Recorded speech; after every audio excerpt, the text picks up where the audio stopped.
जोबोद मास मोनसे बा दानसे नेनायनि उनाव गाबोन 4 जुन अक्ट'आव सारा भारतआवनो लकसभा जे बिसायख'थि बिनि फिथाइखौ साननो थांगासिनो दङ। फिथाइखौ जों गाबोन मोननो थांगासिनो दङ। 1 नं क'क्राझार लकसभा बियाबाव आङो UPPLनि बिजाथि आरो NDA जों मदद होजानाय बिजाथि हिसाबै जिहेतु जोङो थांनाय 10 बोसोरा क'क्राझार लकसभा माने बियाबखौ जोङो खोमानानै लानांदोंमोन। एबाराव NDA हिसाबै जोंहा देरहानो थांगासिनो दङ।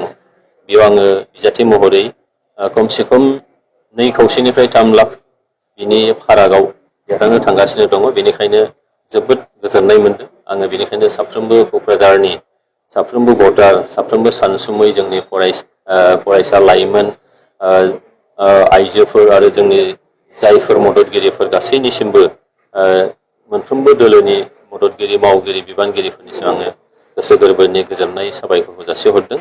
जे नोंथांमोननि जोबोद मोनसे बावसोमनाय आरो मावसोमनायनि गेजेरजोंनो गाबोन 4 जुनाव जानो गोनां साननो गोनां भट साननायाव आङो देरहानो थांगासिनो दङ।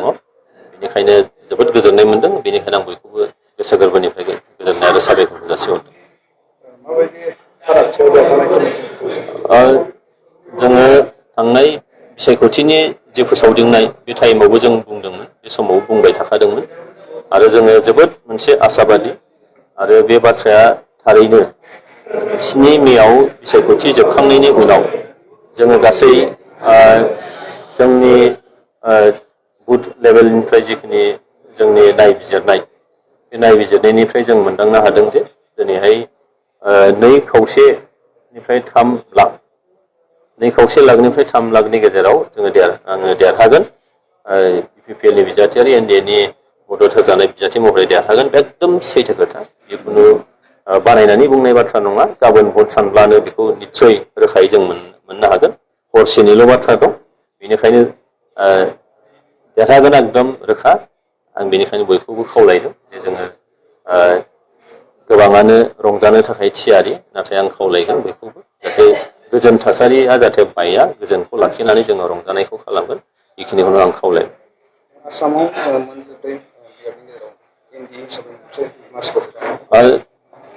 थांनाय बिसायख'थिनि सिगांनिफ्रायनो जोंनि मोनसे मिशनारि भिजन दंमोन जे आसामाव मोन 14नि गेजेराव खमसे खम जोंहा 12 बियाबखौ NDAनि फारसे जोंहा लाबोनांगौ। बेनिखायनो नैबे बिसायख'थि गायखांनायनि उनाव जोंनि बुथ लेभेलनिफ्राय लानानै जिखिनि नायबिजिरनाय, बेसेबांखिनि भट मोननो हायो, बेसेबां देरहानो हायो, बे गासैखौबो नायबिजिरनानै मोनदों जे दिनै NDA हिसाबै जों मोन 12था बियाबखौ आसामाव NDA हिसाबै देरहागोन, बे रोखा।